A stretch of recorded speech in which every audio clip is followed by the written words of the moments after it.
Entonces, esto es solamente un botón de muestra, como decimos. Génesis capítulo 1. En el principio Dios creó los cielos y la tierra. Bereshit ha Elohim asamayin aeretz. Son 7 en el hebreo, son 7 palabras. Y la del medio es un menorá.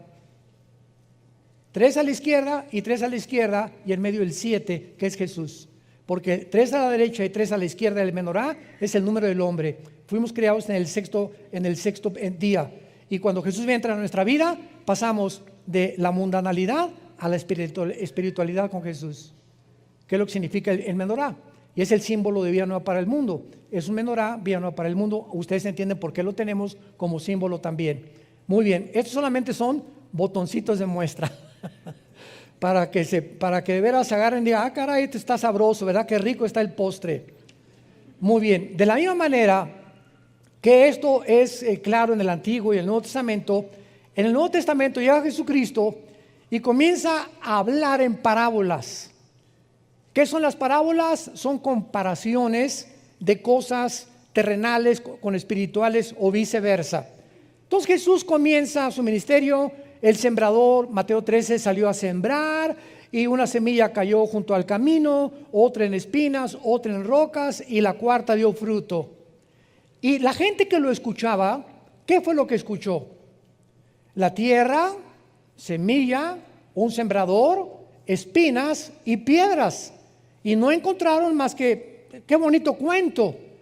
Y entonces agarró a los discípulos después de que la gente no entendía. Los llamó aparte y les dijo, a ustedes, los que me siguen, les es dado de conocer los misterios de Dios. Y entonces, aparte a ello, les explica, el sembrador es el que siembra la palabra de Dios, la semilla es la Biblia. El terreno es el corazón del hombre, los de junto al camino son los que cuando viene el diablo y no le entienden, se vea la palabra, los de espinos, etcétera, etcétera. Y él, detrás de un supuesto cuento o una historia, escondió los misterios del reino de Dios, para que hasta los granjeros, hasta los rancheros, cualquier indígena, no importa que no haya de la primaria, puedan entender los misterios escondidos en la Biblia si tienen a Cristo como su Señor. Y así llegamos a Apocalipsis también, que son puros símbolos. Que las 7 estrellas, los 7 espíritus, las 7 cabezas, las 10 cuernos, etcétera, etcétera. Y todos estos símbolos están escondidos, pero representan verdades en el Antiguo Testamento. Entonces yo quiero estudiar Apocalipsis, necesito estudiar Daniel, Ezequiel y Zacarías principalmente, que me interpretan los cuernos y las cabezas y las bestias del Apocalipsis, porque la Biblia no es de interpretación privada. Entonces, abriendo la Biblia, encontramos el capítulo 2 y el capítulo 3 del Génesis, lenguajes encriptados. Génesis 3, la serpiente era astuta más que todos los animales del campo que Jehová Dios había hecho, la cual dijo a la mujer, con que Dios os ha dicho, no comáis de todo árbol del huerto. Inmediatamente, lo primero que discernimos es que no podía ser una serpiente, sino que el mismo Nuevo Testamento, 2 Corintios 11, 2 al 3, les dice Pablo, temo que como la serpiente con su astucia engañó a Eva, vuestros sentidos sean extraviados de la sincera fidelidad de Cristo. Apocalipsis 12, 8 y 9, el dragón, la serpiente antigua que se llama Satanás. Entonces vemos que lo que aparece como un animal en el capítulo 3 del Génesis, sabemos que no era un animal. Una serpiente no camina, una serpiente no habla y más que nada, una serpiente no razona. Y cuando vemos que una serpiente le está hablando a Eva, sabemos que la diferencia entre los animales y los seres humanos es que nosotros fuimos creados, a diferencia de los animales, con conciencia de que hay un Dios y de que podemos tener comunión con Dios. Los animales no pueden tener conciencia de Dios, no tienen conciencia de Dios, ni tampoco Dios se comunica a ellos. Son guiados por instintos. Entonces vemos que aquí un animal es usado por el Espíritu Santo para ilustrar a la serpiente. Y más adelante, cuando viene el juicio de Adán y Eva, le dice inmediatamente a la serpiente: vas a arrastrarte por tu pecho. O sea, una serpiente no necesita las piernas y los brazos que tenemos nosotros, ni las patas de los animales, porque su sistema muscular en el vientre hace que puedan caminar y enrollarse y transportarse. Y dice: y comerás el polvo todos los días de tu vida. A la serpiente, sabemos que las serpientes, si comen polvo, se mueren. Entonces, ¿le está hablando a la serpiente o a quién le está hablando Dios? Le está hablando a Satanás, profetizándole que, como dicen Isaías 14, al final Satanás va a ser humillado peor que los mismos animales cuando venga el juicio de Dios. Entonces, todas estas cosas las descubrimos cuando estudiamos la Biblia, cuando profundizamos la palabra de Dios. Entonces nos damos cuenta claramente por qué Dios esconde todo este lenguaje encriptado, para que aprendamos que el petróleo no se encuentra haciendo un pocito de 1 metro en mi jardín. Si quieres encontrar petróleo, necesitas una sierra perforadora, ¿verdad?, que penetre casi 500, 300 metros, y ahí en lo más profundo se encuentra el oro negro. Los tesoros de la Biblia no se encuentran leyendo: Jesucito mío, mi dulce compañía, no me desampare noche en el día. Amén. Y ese es el devocional. Padre, te damos gracias por estos alimentos que nos has dado, y dáselos a los que no los tienen. En nombre de Jesús, amén. Mejor cómprate un perico que él diga esa oración. Nos comenzamos a volver autómatas y comenzamos a actuar automáticamente sin ya estar nuestra alma y nuestro corazón ni en los mismos alimentos. Ya lo decimos como algo memorizado. Ya no, Padre, te doy gracias en este momento por estos chilaquilitos, y en este momento, Padre, te pido por mi hija que se acaba de ir, te pido por esto, Padre, gracias porque esta mañana nos trajiste con bien. Pero comenzamos a recitar y a volvernos robots religiosos, y así pasa con la lectura de la palabra de Dios también. Muy bien, entonces encontramos también, ¿verdad?, que en el huerto del Edén pues había 2 árboles: el árbol de la vida y el árbol del conocimiento del bien y del mal. Y la Biblia nos dice en todo lo demás: ¿quién es la vida? Jesús. Yo soy el camino, la verdad y la vida. Entonces yo no voy a tomar un fruto y lo voy a comer y tengo la vida eterna. Dios lo encriptó y no sabemos que es Jesús la fuente de la vida. Pero no vamos a profundizar más, porque estoy seguro que se van a empachar. Entonces, antes de poder profundizar, vamos a comenzar desde el principio. Vayamos, por ejemplo, al Salmo 82, versículo 1. La historia del huerto del Edén es una de las historias más famosas. Sin embargo, repito, encierra misterios de la Biblia. ¿Qué fue lo que realmente sucedió en el huerto del Edén? ¿Era la serpiente realmente un reptil que caminaba y hablaba y razonaba? ¿Y los árboles eran simbólicos o eran literales? ¿El fruto que comió Adán y Eva era literal o era simbólico? Y además nos revela la Biblia dónde se encontraba geográficamente el huerto del Edén, porque lo único que sabemos es que salía del Edén 4 ríos, de los cuales uno es desconocido, que tal vez fue erosionado o borrado después del diluvio, que posiblemente haya sido el río Nilo, que es posible. Pero sabemos que salían estos ríos, y que estos ríos actualmente descienden por Irak, y que es el río Tigris y el Éufrates. El Tigris nace en Turquía y recorre casi todo el Medio Oriente y desemboca en el Golfo Pérsico.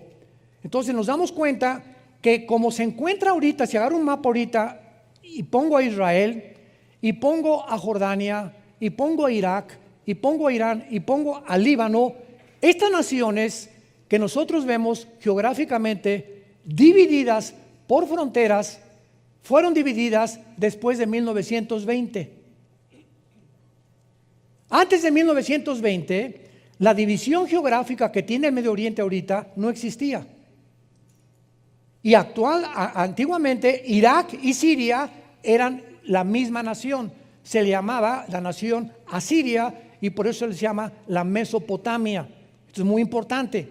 Llega 1922, los ingleses derrocan al imperio turco, al imperio otomano, que tenían el control del Medio Oriente.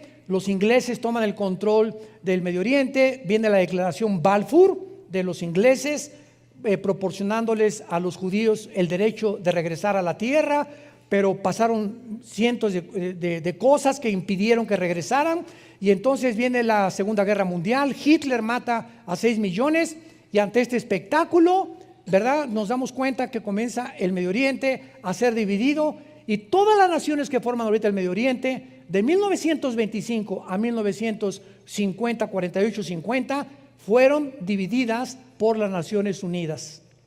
Entonces, cuando hablamos nosotros del Jardín del Edén, que se encuentra cerca del Tigris y el Éufrates, se encontrará en Irak, pegadito con la frontera con Israel, o se encontrará en la ciudad de Jerusalén.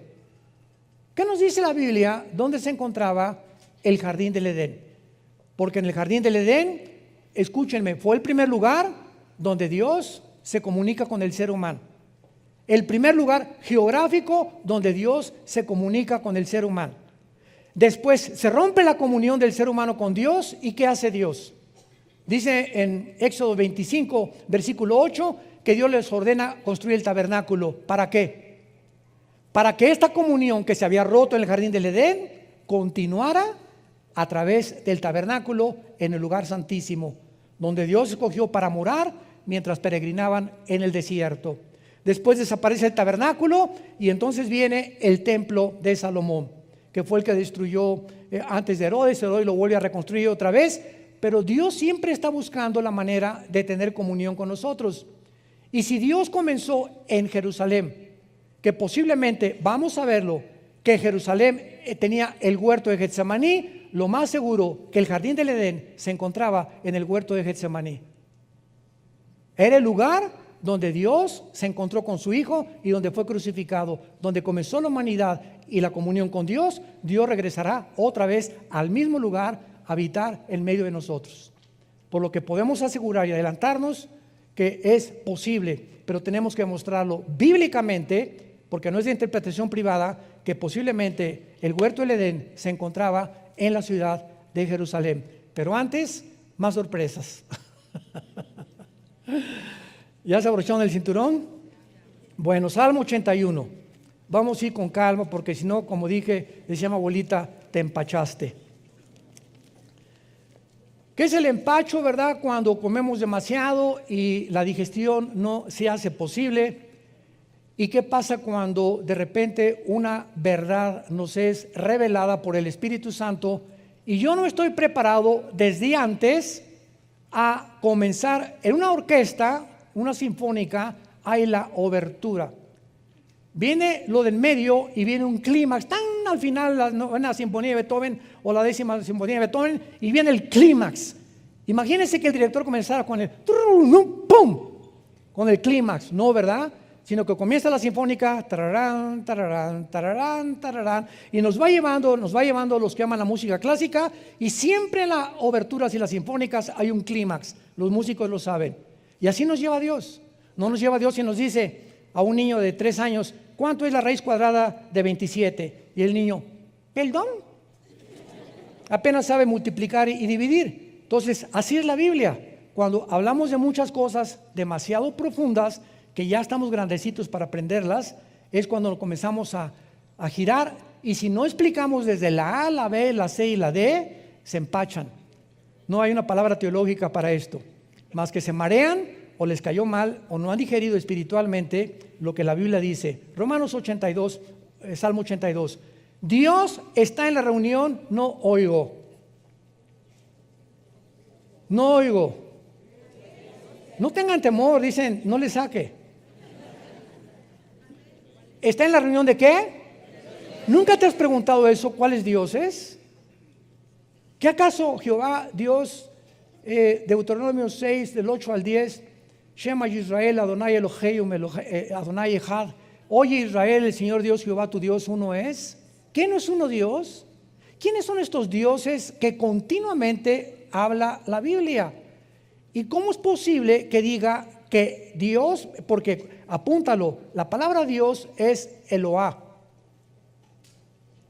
y cuando se le pone el I-N, Elohim, es plural, Entonces, aquí encontramos al Dios singular en medio de dioses. Y vamos a ver quiénes son estos dioses que la Biblia menciona, porque dice en medio de los dioses juzga, no dice juzgan.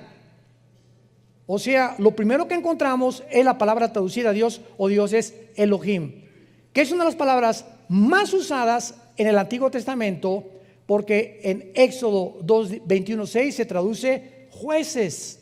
A muchos jueces se les decía dioses. Dioses paganos, Éxodo 18:11. A los ángeles muchas veces, Salmo 8 versículo 5 se tradujo Elohim, se les llama dioses. Y a hombres en Éxodo 7:1 le dijo Dios a Moisés: Aarón me será Dios ante Faraón. Muy bien, ahora vamos a entender esto. Cuando nosotros hablamos y decimos creo en Dios, no estamos diciendo nada, porque el diablo también cree. El diablo no es ateo. Una vez una señora me dijo, yo creo en Dios, y le pregunté inmediatamente, ¿en cuál? ¿Cómo que en cuál? Los hindúes tienen 6 millones de dioses. Los griegos tenían su mitología griega al dios Neptuno, al dios Zeus, etcétera, etcétera. Cuando me dice, creo en Dios, ¿qué me está diciendo la señora? Usemos la lógica elemental. Estoy creyendo, yo creo que hay algo superior. Nada, es lo único que me está diciendo, algo superior. Ok, hay muchas cosas superiores que se les llaman dioses en la Biblia. A los ángeles, a muchos demonios se les llaman dioses. A todas las criaturas divinas debajo de Dios se les llama dioses. Y hay personas que se les llamaron Elohim también en el Antiguo Testamento. Ahora bien, este término Elohim se aplica también a los ángeles caídos, como a los ángeles obedientes. Y cuando Satanás tienta a Eva, ¿se acuerdan qué le dijo? Serán, pero está en plural, no dice serán como Dios, ahí apúntalo, es Elohim, serán como los dioses. O sea, Satanás dice, hay un mundo, una dimensión invisible en el universo de criaturas que Dios ha creado debajo de él, pero que están bajo el gobierno de Dios, y todas esas criaturas se llaman dioses porque gobiernan o tienen autoridad espiritual. Entonces, lo que le estaba diciendo la serpiente o Satanás a Eva es: tú puedes tener un conocimiento de el que tenemos nosotros allá arriba en el cielo. Y cuando Adán y Eva supuestamente se comen el fruto prohibido, más adelante dice Dios en el capítulo 3, tratemos de impedir que regresen al huerto del Edén, porque si comen del huerto del Edén en estado caído, van a vivir eternamente. Entonces, cuando Dios los saca del huerto del Edén, hace en su misericordia, porque no podían vivir en pecado eternamente. Entonces fue una misericordia de Dios lo que hizo, pero Dios hace una cosa tremenda en Génesis 3, serán como nosotros, sabiendo el bien y el mal. Si ellos comen otra vez, serán como nosotros, sabiendo el bien y el mal. Fue una parte de la verdad que Satanás le dijo a Eva, mezclada con la mentira. Muy bien, veamos en Deuteronomio capítulo 32, que cuando sacrificaron los mismos judíos que Dios les había prohibido, todas las estatuas y todos los ídolos que todas las culturas a través de la historia han levantado, se les llama dioses. El dios Tlaloc, tu padrino, el dios de los vientos, el dios Zeus.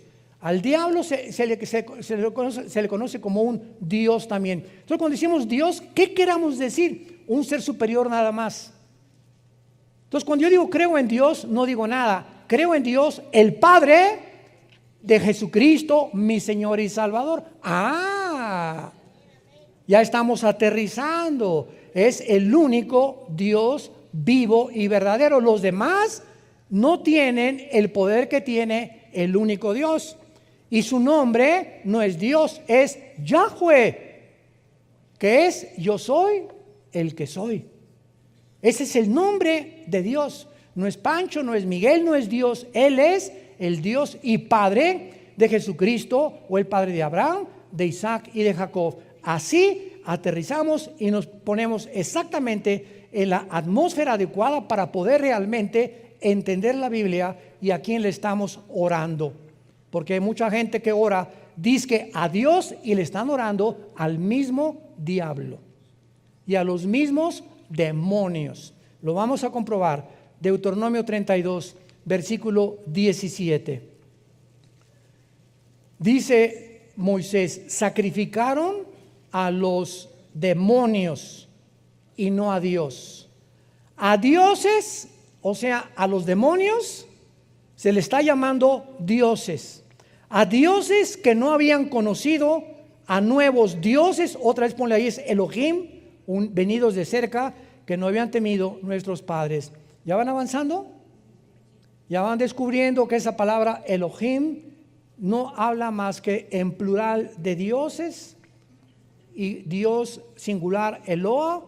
Cuando es el in aumenta el plural en el hebreo.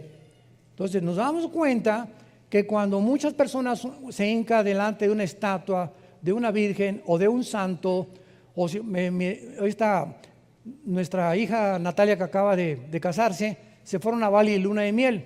Me dice: papá, es el lugar más barato de México, de más que la Riviera Maya. En Bali, $100 diarios con todo incluido en los hoteles, no te imaginas, pero está a casa allá donde nace el aire. Yo le digo: a mí no, que me inviten, me aviento 18 horas en el avión y ¿para qué fui, verdad? Bueno, se fueron para allá y me decía: papá, no te imaginas la cantidad de templos que había por todos lados, y diferentes estatuas, diferentes ídolos, y las, ¿cómo se llama?, las que ponen arriba de las iglesias también, y bueno, por todos lados, todos estos ídolos y todo Tlaloc y a todo lo que el mundo le llama dioses o implica algo con lo sobrenatural, son demonios detrás de esas construcciones, que de alguna forma magnética atraen a esas personas a que los adoren. Entonces, al estarte inclinando detrás de una estatua, sin que tú lo sepas por tu ignorancia, estás adorando dioses espirituales, paganos, que la Biblia le llama demonios. Cuando la mujer samaritana se enfrentó con Cristo, ¿se acuerdan Juan 4? ¿Qué le dijo a la mujer samaritana? A ver, bueno, soy adúltera, parrandera y jugadora, y tengo 5 maridos. Bien has dicho, y con el que vivía en Amaciato, pero era religiosa. Y a las 12 del día fue a sacar el agua, porque las mujeres prostitutas no podían ir a la hora en que las mujeres decentes recogían el agua, a las 8 a 10 de la mañana. Por eso se le encontró a las 12 del día. Y Cristo sabía, y tenía una cita Cristo para encontrarse con esta mujer exactamente en esa hora, donde las peores mujeres iban a recoger el agua, porque Él venía por las pecadoras, no venía por las que se creían sanas. Y la mujer le dijo samaritana a Jesús: es que mis padres adoraron en ese monte, y ustedes los judíos dicen que en Jerusalén. Era samaritana ella, peleados con los judíos. Y Cristo, ¿qué le contesta? mujer, la hora viene cuando ni acá, ni allá, ni allá, ni en ese templo, ni en esa iglesia, ni acá, ni musulmanes, ni hindúes, en ningún lado se encuentra la adoración, porque mi Padre es espíritu, y los que le adoran en espíritu y en verdad es necesario que le adoren. Pero Jesús, antes de esta explicación, le dice: créeme a mí. ¿Cómo podemos encontrar cuál es la verdadera religión? No hay ninguna verdadera religión. Créele a Jesús. No seguimos ninguna religión. Cuando me dicen en Estados Unidos, en las aplicaciones, ¿a qué religión pertenece?, le pongo ninguna. A ver, venga, ¿para qué oiga, pero usted es pastor? ¿Cómo que no? Yo no soy religioso. El cristianismo no es una religión, señor. Discúlpeme, pero lamento su ignorancia. El cristianismo es una relación personal. Usted puede ser católico, remojado, bautizado, con viernes primero, hindú, etcétera, etcétera, e irse al infierno. La religión no salva a nadie. Jesús vino al mundo para invitarnos a que le abriéramos nuestro corazón y que nos quitara las vendas y guiarnos a la verdad. Y seguimos a un hombre llamado Jesucristo, que fue crucificado, enterrado y resucitado los 3 días. Él es nuestro Dios. Todos los demás son dioses falsos. Dice Santiago 2, los demonios también creen y tiemblan, pero nunca obedecen. Entonces vamos entendiendo y aclarando toda la terminología y todas las raíces etimológicas de las palabras, porque los medios de la televisión, los periódicos, los comentaristas, los entrevistadores, los supuestos politólogos, filósofos que hay en el mundo no tienen ni idea de lo que es el cristianismo. Y siempre lo relacionan con que es una religión, por ignorar la Biblia, porque es lo que se ha transmitido por tradición desde hace mucho tiempo. Entonces, la frase nuevos dioses, Elohim, venidos de cerca, aquí en Deuteronomio 32, 17, se refiere a los ángeles caídos que vivían cerca de Dios y que ahora operan perversamente en el mundo. Ahora vayamos a Ezequiel capítulo 5, versículo 5. A mí me parte el corazón cuando alguien viene a la iglesia sin Biblia. Venir a la iglesia sin Biblia es como haber ido ayer al Estadio Azteca y ver a América Chivas sin pelota. ¿Verdad? Si vas a un partido de fútbol y no tienes pelota, pues ¿para qué juegas? Venir a la iglesia sin Biblia es lamentable. Ezequiel 5, versículo 5, tremendo. Así ha dicho Jehová el Señor. Ya vamos comenzando a bucear. Ya estamos como a 10 metros de profundidad. Esta es Jerusalén, la puse en medio de las naciones y la tierra de alrededor. Apunta la palabra en medio en el hebreo. Es la palabra Tawech, como suena con T de tío, A-W-S-H, Tawech, y significa ombligo. Significa ombligo. La puse como el ombligo de las naciones. Es el centro de donde nosotros nacimos. ¿Qué es el ombligo?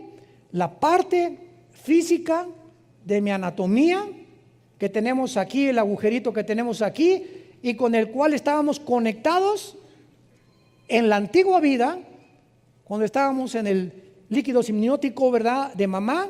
Ahí era lo único que nos conectaba, y cuando nacemos a esta dimensión y salimos de la dimensión de la matriz de la mamá al mundo, lo primero que hacen es que cortar el cordón umbilical que nos separa de la antigua vida a la nueva vida. Y cuando Dios le llama a Jerusalén el ombligo, está diciendo que desde ahí nació la ley, de ahí Dios vino a morir, ahí fue crucificado, ahí estuvo en el huerto del Edén. Ahí fue donde el monte Moría, Abraham iba a sacrificar a Isaac. Ahí estuvo el templo de Jerusalén, el templo que está ahorita debajo de la cúpula de la mezquita de Omar. Es el centro de todo. Y ahí en Jerusalén comienza la tercera guerra mundial. Y en Jerusalén Dios bajará de su tercer cielo a poner su trono en la tierra en Jerusalén. Es el lugar más santo que existe en toda la historia del ser humano. La ciudad más perseguida, más odiada, la más controvertida de todas las cosas,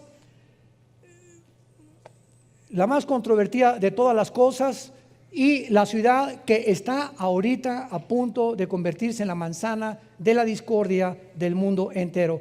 Ahora vamos a comenzar a comprobar todas estas cosas. Otros han colocado el huerto del Edén en Israel, en el monte de Sión, y de acuerdo a la historia de los judíos y al lugar donde Dios creó a Satanás, fue en el Edén.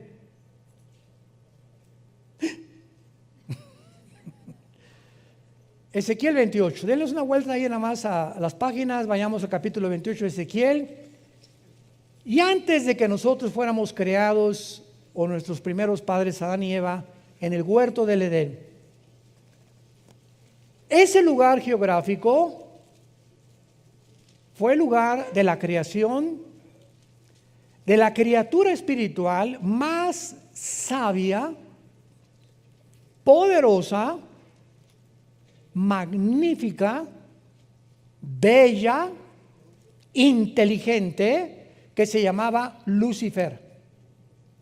Ahí en el huerto del Edén, donde ya lo estaba esperando Lucifer, Adán y Eva, ese lugar se puso celosísimo. Lo vamos a ir entendiendo por qué el ataque, por qué no atacó a Adán antes de que fuera creada la mujer, cuando estaba solito Adán. ¿Por qué cuando ya Dios saca a la mujer del hombre, es cuando Satanás se pone celoso y ataca a la mujer? Lo vamos a ver después. Bueno, aquí en Ezequiel 28, versículo 12 en adelante, vemos lo que iniciamos al principio. Hijo de hombre, Ezequiel 28, 12. ¿Levanta endechas sobre quién? Vemos cómo en la Biblia Dios pone al frente reyes o personajes para mostrarnos que detrás de los reyes y de muchos gobernantes se encuentran poderes de las tinieblas manejándolos. Entonces podemos ver a un Hitler, o podemos ver un Saddam Hussein, un José Stalin, ¿verdad? El que tú me quieras mencionar, y vemos al ser humano y los psicólogos, los psiquiatras, Stalin, Hitler, personas sociópatas, esquizofrénicas, paranoicas, todos los adjetivos de la psiquiatría, etcétera, en él. Pero detrás de todos esos adjetivos que descomponen una personalidad o la convierten en un loco, se encuentran poderes de las tinieblas, de acuerdo a la Biblia, operando en ellos. ¿Y por qué esas personas se descompusieron mentalmente y comenzaron a manifestar una insanidad mental, a decir cosas y actuar de manera no coherente, ni lógica, ni racional? Eso no lo entiende la psicología ni la psiquiatría. Y entonces cuando un psiquiatra o un psicólogo, con el respeto que se merecen, trata de ubicar a un paranoico, a un esquizofrénico, a un sociópata, a un psicótico a una conducta normal, no tienen la terapia para hacerlo más que con chochos, con químicos, Valium, Equanil, Prozac, pastillas tranquilizantes. Y tú vas a un hospital psiquiátrico y el 99.9% de todos los pacientes en todos los hospitales psiquiátricos del mundo los tienen drogados. Los tienen que manejar con químicos para poder controlarlos. Porque la condición mental en la que ellos se encuentran no es una condición mental física, es una condición espiritual. Y cuando alguien llega a desvariar o a comenzar a tener una condición de insanidad mental, a decir cosas sin sentido, incoherencias, contradictorias, cuando comenzamos a tener actitudes, en la mañana soy una persona con mi esposa, con mis jefes soy otra persona, en la iglesia tengo cara de San Clodomiro, y en la noche con mis hijos soy otra persona. Hay hombres que tienen 4 personalidades en un día. Se le llama desórdenes múltiples de la personalidad. ¿Y saben ustedes de dónde vienen estos desórdenes? ¿Por qué la persona no es íntegra? Yo soy lo mismo, tengo que ser en la iglesia el mismo, con mi esposa lo mismo, con mis hijos lo mismo, en mi trabajo lo mismo. Es lo que se llama integridad. Y la desintegridad es cuando se desintegra la personalidad. Y cuando venimos a Cristo, Él trata de que seamos íntegros de una sola pieza, porque eso nos da estabilidad mental. Cuando tratas de aparentar o poner una cara que no eres, porque con tus amigos, ja, ja, ja, y esto y el otro, y zapata, y pásamela el tequila, el otro, y llegas a la iglesia, santo, santo, santo. Y con tus hijos eres otro, y vas en el carro con tus hijos, y ves, pasa una muchacha guapa, y tus hijos ven como no la monitoreaste, casi la filmaste con los ojos. Dice, ese es mi papá, ese es el que me lleva a la iglesia. A mi mamá le pone cara de que te amo, mi mamacita, mi periquito, y relincha como caballo bien alimentado en Chapultepec por las muchachas. Te comienzas a desintegrar. Muy bien, para no profundizar más, dice aquí en Ezequiel 28:12 que Dios le dice a Ezequiel que mire al rey de Tiro.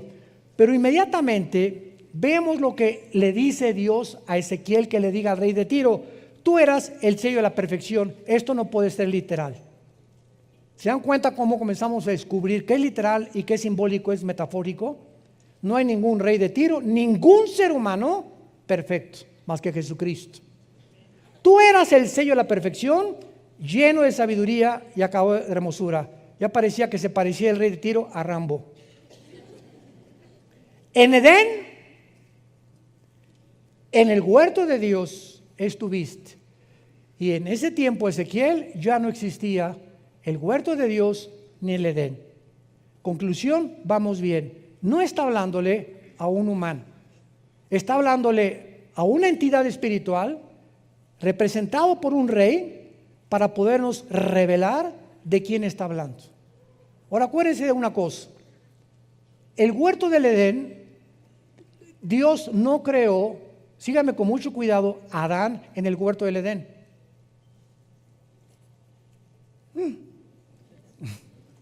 Si leen ustedes capítulo 2 del Génesis, van a ver ustedes que Adán fue creado en el Edén. El Edén es la zona geográfica que cubría tal vez la mitad de la tierra. Y el huerto del Edén fue puesto dentro del Edén. El huerto, un jardín en medio de la zona geográfica que se llamaba Edén. Entonces, el huerto era un jardín especial donde el ser humano iban a ser probados. Y Dios crea en el Edén a Adán, y ahí lo dicen en Génesis capítulo 2, y lo coloca en el huerto. La única que fue formada en el huerto fueron ustedes, las mujeres, en el paraíso de Dios. Con razón. Con razón nos traen como nos traen, ¿verdad? Hoy en la mañana se lo dije a mi esposita y me dijo: ay, qué bonita cosa me has dicho, con razón, ¿verdad? Le digo: con razón te amo tanto. Las mujeres fueron creadas en un paraíso, nosotros en el barro y en la tierra y en el lodo. Y ya que estábamos en Edén, de ahí fueron ustedes sacadas dentro de nosotros con otro cromosoma que nosotros no tenemos, que son los dos cromosomas X, y a Dios nos dejó el cromosoma Y genéticamente para hacernos completamente distintos. Pero esto es muy interesante, porque cuando venimos a la Biblia y encontramos en Edén, pero no solamente dice, sino que dice en el huerto de Dios, significa que no solamente estaba Lucifer en el Edén, sino que ahí estaba corroborando lo que Génesis 3 dice, en el huerto de Dios. La palabra huerto también se puede traducir como es la palabra Gan, G-A-N en el hebreo, Gan, y es jardín, también se puede traducir el jardín o el huerto de Dios. Pero vayamos más adelante. En Edén, en el huerto de Dios estuviste. Está hablando de Lucifer. Ha sido la criatura, el querubín más perfecto, más sabio, más inteligente que Dios creó en el universo. Y vean lo que dice Dios: que Lucifer estaba vestido con piedras preciosas, cornerina, topacio, jaspe, crisólito, berilo, ónice, zafiro, carbunclo, esmeralda y oro. Cuando vemos las vestiduras del sumo sacerdote en el Antiguo Testamento, y cuando él entraba al lugar santísimo en el mes de septiembre, ahorita nos encontramos en el mes de septiembre, octubre, en Tishri, ahorita es Rosh Hashanah para los judíos, que es la fiesta de las trompetas. Muchos creen que en esta época es cuando Cristo viene del arrebatamiento. Muchos creen, no estoy seguro, puede ser o no puede ser, pero no sabemos eso, no podemos ser dogmáticos. Pero cuando el sacerdote entraba al lugar santísimo en este mes de Tishri, entraba con una fila de piedras preciosas, y son las piedras preciosas que usaba Satanás. Son exactamente las piedras que encontramos aquí también. ¿Qué nos habla esto? Que Satanás, antes de caer, no era su nombre. Satanás significa adversario, si lo quieres apuntar, en el hebreo Satán. La palabra diablo tampoco es su nombre. La palabra diabolos en el griego significa el que acusa o el que calumnia, pero su nombre es Lucifer. Ese es el nombre de Satanás y del diablo, Lucifer. Los demás son títulos. Entonces, Lucifer, de acuerdo a la Biblia, era o ejercía una especie de sacerdocio en el cielo. Vamos a seguir leyendo. Todas estas cosas, dice la Biblia, esmeralda, los primores de tus tamboriles y flautas, estuvieron preparados para ti en el día de tu creación. Aquí la palabra creación es bara, de las tres palabras que hay, significa de la nada. O sea, Lucifer apareció, jamás había existido, porque no es eterno más que Dios. Versículo 14, querubín grande y protector. Lucifer es un querubín caído, no es un ángel caído, es un querubín caído. Tratemos de explicar. El rango más alto de los ángeles son los querubines. Podríamos llamarles un ejército, los generales de división. Los coroneles o los tenientes coroneles son los serafines. Y debajo de los serafines están los ángeles. Entonces los ángeles significa malak, con K en el hebreo, mensajeros, nada más. Nunca Dios ha mandado querubines más que en el huerto del Edén y en el tabernáculo, en el arca del propiciatorio, porque a los que Dios manda a la tierra son ángeles. Y uno de ellos, el más importante, es Gabriel. Entonces, los querubines es el rango más alto de las criaturas de Dios. No todos son ángeles. Los ángeles son los mensajeros. Los serafines están alrededor del trono de Dios, esos jamás han bajado a la tierra, y los querubines, más que Satanás, ha bajado al mundo algunas veces, como lo vamos a ver. Y se le llama protector. Pregunta, ¿a quién protegía querubín? ¿Se fijan? Cuando estudiamos la Biblia, comenzamos a preguntarnos, y no nada más así, tú querubín protector, te puse el santo mano de Dios, estuviste, amén. ¿Por qué se le llama protector? ¿Había alguien a quien tenía que proteger? Lucifer, ¿te has preguntado eso? Vean ustedes cómo podemos descubrir los tesoros de la Biblia. Aun cuando Lucifer no había caído, existía en los ángeles la posibilidad de rebelarse contra Dios.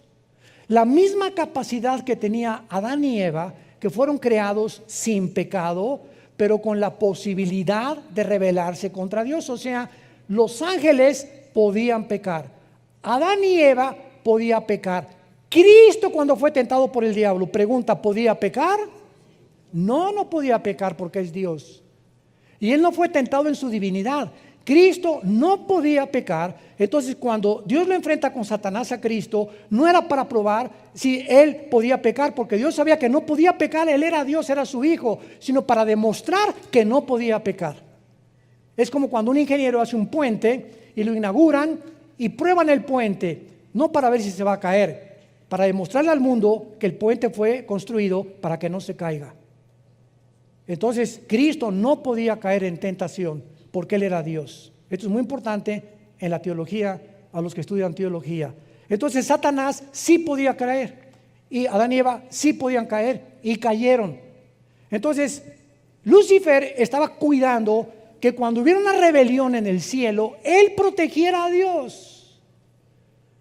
Y al que Dios crea para que lo protejan y cuiden el reino de Dios en el cielo, es el primero que se rebela y inicia la rebelión en contra de su Creador. Ahora entendemos por qué dice la Biblia en 2 de Pedro que a los ángeles no los perdonó Dios. Yo recuerdo, antes de ser cristiano, le platiqué a mi esposa también hace como una semana, que una de las cosas que más me impedían a mí ser cristianos es que a mí siempre me ha gustado pensar mucho y leer mucho desde niño. Y yo les preguntaba a los cristianos, a mi hermano y otros que me llegaron a Cristo después, ¿Dios es bueno? Sí. ¿Por qué no perdona a Satanás? ¿No es misericordioso Dios? ¿Por qué no lo perdona? Y no me contestaban. Y este hombre se llamaba Giovanni Papini. Es un libro que él escribió, Giovanni Papini, tratando de criticar y de juzgar así. ¿Y por qué, si Dios sabía que Lucifer se iba a rebelar, para qué lo creó? Y son preguntas que requieren respuestas y que las tenemos en la Biblia. Entonces, cuando Dios crea a los ángeles, no crea a una entidad espiritual o entidades robots. Tenían que tener la capacidad de elegir libremente. Y como ellos fueron creados cerca de Dios y vieron a Dios, A los que mucho se les da, mucho se les pide. Por haber vivido tan cerca de Dios, no los perdonó Dios. Los seres humanos, los cristianos, nunca, dice 1 de Pedro, hemos visto a Dios. Confiamos y creemos en aquel a quien hemos visto. Vivimos por fe. ¿Qué es la fe? La certeza de lo que se espera, la convicción de lo que no se ve. Si lo veo, ya no es fe. Si yo veo un paciente que se levanta en la silla de ruedas, voy a creer. No es cierto, porque la fe no es por la vista, la fe es por el oído. Romanos 10:17. Y entendemos por qué no perdonó Dios a los ángeles.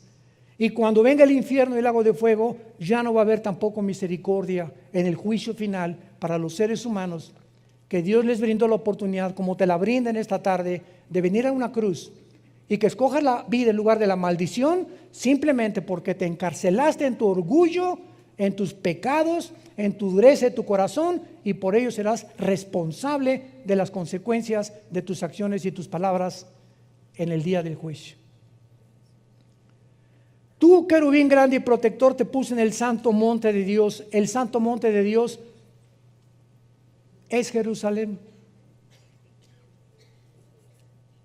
Los rabinos judíos le llaman el monte del templo, porque Jerusalén está construida en una montaña.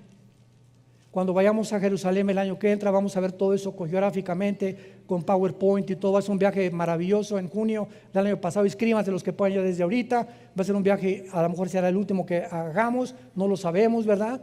Pero es increíble cuando llegas a Jerusalén y aterrizas ahí en Tel Aviv, te bajas del avión, inmediatamente hay una atmósfera que no está ni en la Riviera Maya, ni en Acapulco, ni en Puerto Vallarta, ni en Bali, ni en Hawái, ni en ningún lado. Es una atmósfera que comienzas a sentir que estás en un lugar verdaderamente santo. Y aunque hay una religiosidad impresionante en Jerusalén, nos damos cuenta ahí cuando caminamos por la vía dolorosa donde Cristo cargó la cruz, cuando llegamos al monte,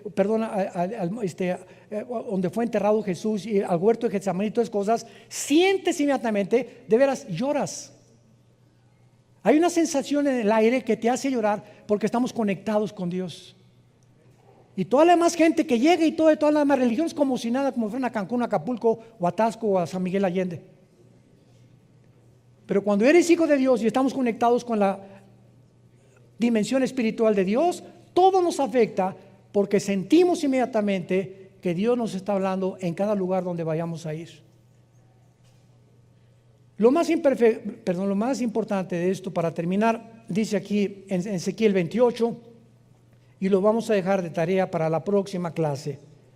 Dice en el versículo 17, el pecado de Lucifer: se enalteció tu corazón a causa de tu hermosura, corrompiste tu sabiduría a causa de tu esplendor, te arrojaré por tierra, delante de los reyes te pondré para que miren en ti.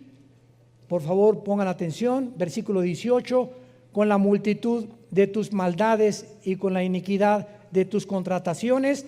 La palabra reculá en el hebreo, que se tradujo contrataciones, es comercio o tráfico. Aguántense.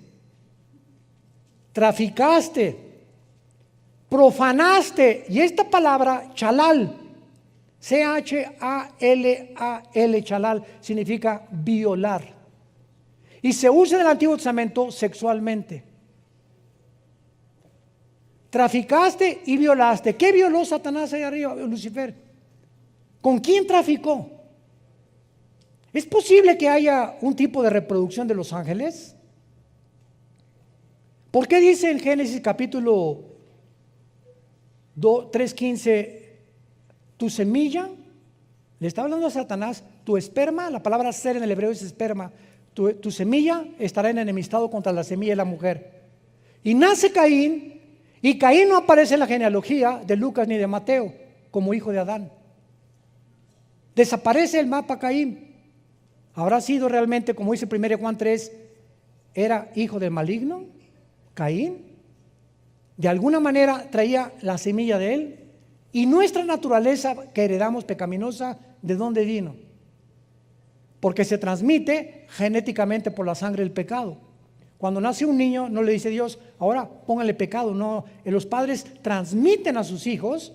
Los 23 cromosomas míos y los de mi esposa forman el cigote, 46 cromosomas, y ahí está el ser humano completito y bien pecadorcito. Como dice David en el Salmo 51, en pecado me engendró mi mamá. Entonces, cuando comenzamos a profundizar todo esto, nos damos cuenta que en Génesis 6 los ángeles se metieron con las mujeres y produjeron gigantes. ¿Qué pasó en Génesis 6? ¿Alguna problema o algún experimento genético que hicieron con las mujeres? Y Judas, antes de Apocalipsis, la epístola de Judas dice que los ángeles, igual que los sodomitas, se fueron en pecados fornicando, igual que los sodomitas. Fornicando los ángeles. Oiga, hermano, pero acuérdense de Mateo 22. ¿Qué dice Mateo 22? Cuando se casen, cuando resuciten, no se casarán ni serán en casamiento, serán como los ángeles están en el cielo. Los ángeles en el cielo no tienen acceso, cuando bajan a la tierra, tienen forma de mezclarse con los seres humanos y producir engendros y producir.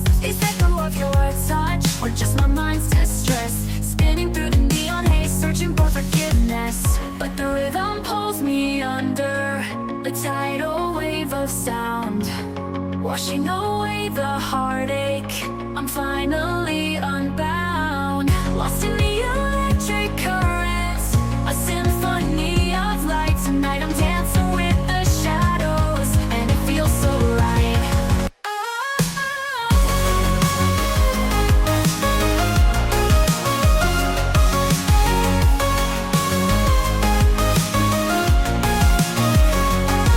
Distorted reflections in the chrome and steel, a million faces, yet I still don't feel real. Chasing after something I can't define, lost in the labyrinth of space and time.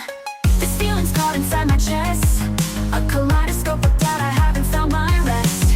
Is this the echo of your touch or just my mind's distress? Spinning through the neon haze, searching for forgiveness, but the rhythm pulls me under a tidal wave of sound, washing away the heartache, I'm finally unbound. Lost in the electric currents, a symphony of light. Tonight I'm dancing with the shadows, and it feels so right.